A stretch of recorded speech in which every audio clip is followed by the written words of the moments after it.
राखी Khosla history channel में आर्य और द्रविड़ पर एक और वीडियो आज आप सभी के सामने है। भारत में आर्य और द्रविड़ जैसे मुद्दे पर यदि चर्चा की जाए तो नए नए तथ्य हमारे सामने आते रहेंगे, लेकिन कई इतिहासकारों का कहना है इस मुद्दे को लेकर कि अगर कोई सबसे ज्यादा दुखी है तो वह जंगलों व पहाड़ों पर रहने वाले आदिवासी वनवासी हैं। आज आदिवासियों की कुल जनसंख्या 18 करोड़ के लगभग है और हमारे देश की भारत की पहली आदिवासी महिला राष्ट्रपति श्रीमती द्रौपदी मुर्मू जी हैं। यह हमारे लिए बड़े गर्व की बात है। और अगर हम आदिवासियों के इतिहास की बात करें तो हमें ऐतिहासिक स्रोतों के अनुसार पता चलता है कि आदिवासी भारत के मूल निवासी हैं, जो लाखों सालों से यहाँ रह रहे हैं। और भारत में गोंडवाना एक शब्द है जो गोंडवाना लैंड, जहाँ से भारत देश को 25 करोड़ साल से भी पहले का इतिहास प्राप्त होता है।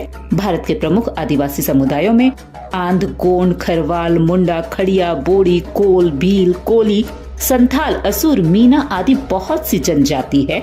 लेकिन यह जो गोंड समुदाय है, जिसके बारे में ऐसा कहा जाता है कि यह द्रविड़ परिवार की एक जनजाति है, जो संभवतः 5वीं-6वीं शताब्दी में दक्षिण से गोदावरी के तट को पकड़कर मध्य भारत के पहाड़ों तक फैल गई।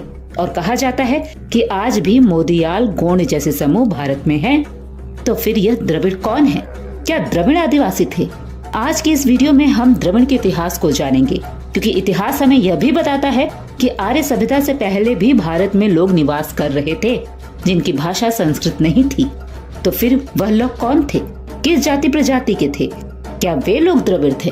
सिंधु घाटी सभ्यता को द्रविड़ सभ्यता क्यों कहा जाता है? भारत के इतिहास को बेहतर तरीके से जानने के लिए द्रविड़ के इतिहास को जानना भी बेहद जरूरी है।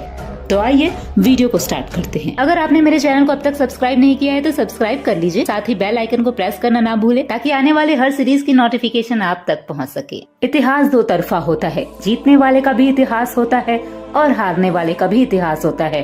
अब इतिहास को किस नजर से देखना है, ये हमारी नजर पर डिपेंड होता है। अतीत की घटनाओं या इतिहास पर यकीन करना है तो एविडेंस होना भी बहुत जरूरी है। तभी प्रमाणों के आधार पर कई बातों को हम ठोस आधार मान सकते हैं। इन्हीं प्रमाणों के आधार पर देखेंगे तो पाएंगे कि भारत में आर्य सभ्यता और सिंधु घाटी सभ्यता से पहले पूरा पाषाण काल में मानव जाति नदियों के आसपास जंगलों में व गुफाओं में रहा करते थे।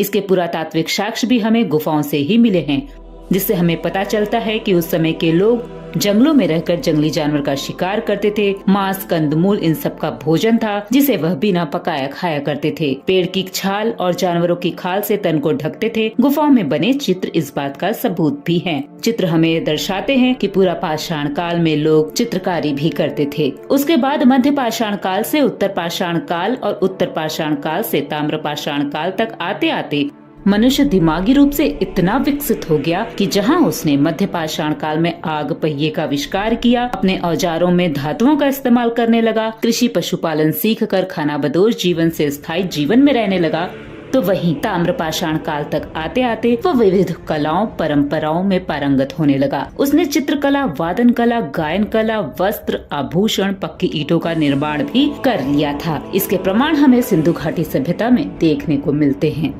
लेकिन सिंधु घाटी सभ्यता के बारे में ऐसा कहा जाता है कि आज तक इस सभ्यता के बारे में कुछ नहीं कहा जा सकता कि यह सभ्यता किसने बसाई थी, इस सभ्यता के लोग कौन थे।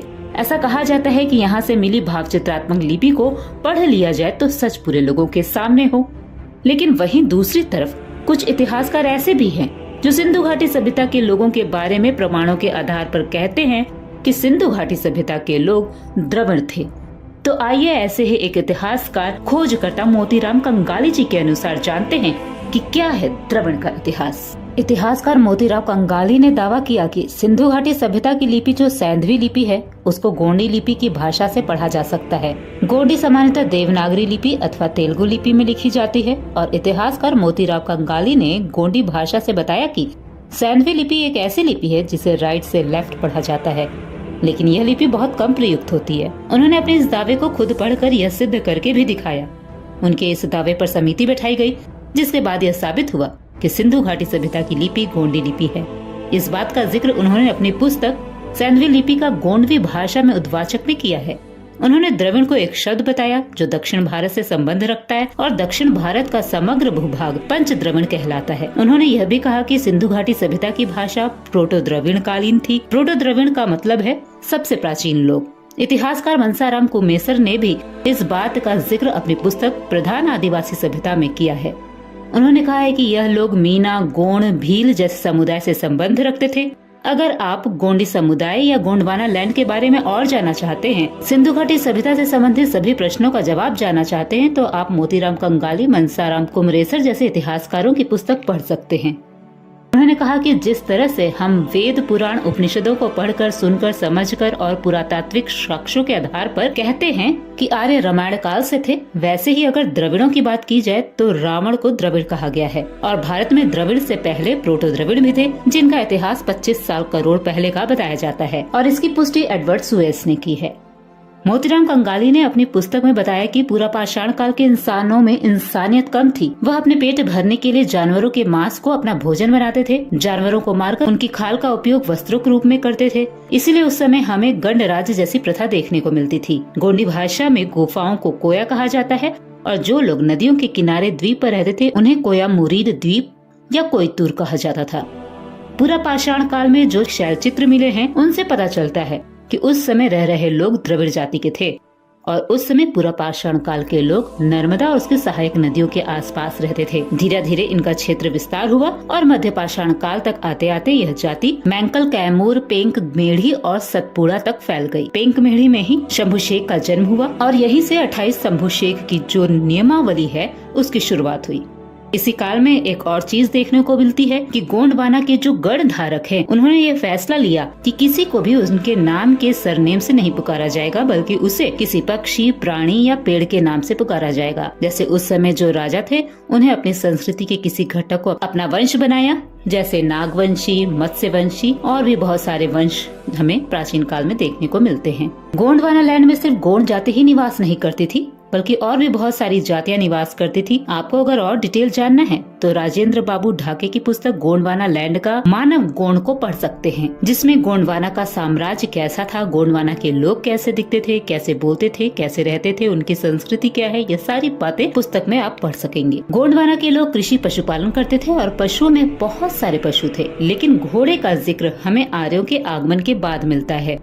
इतिहासकारों का कहना है कि घोड़ा मध्य एशिया का पशु है और जब मध्य एशिया से आर्यों का आगमन भारत में हुआ तब पशु भी उनके साथ भारत में आए, ऐसा राजेंद्र बाबू ढोके ने अपनी पुस्तक में लिखा है। उन्होंने कहा कि हड़प्पा और मोहनजोदड़ो की खुदाई में जो पुरातात्विक साक्ष्य मिले उससे ये पता चलता है कि सिंधु घाटी सभ्यता के लोग भी वैसे ही पूजा करते थे जैसे गोंडवाना के लोग करते हैं। उनके देवी देवता भी वैसे ही थे। इस तरह हम अगर इन इतिहासकारों की बातों पर भी ध्यान दें, इनकी खोज पर ध्यान दें, इनकी पुस्तकों को पढ़ें, तो हमें पता चलेगा कि सिंधु घाटी सभ्यता गोंडी सभ्यता है।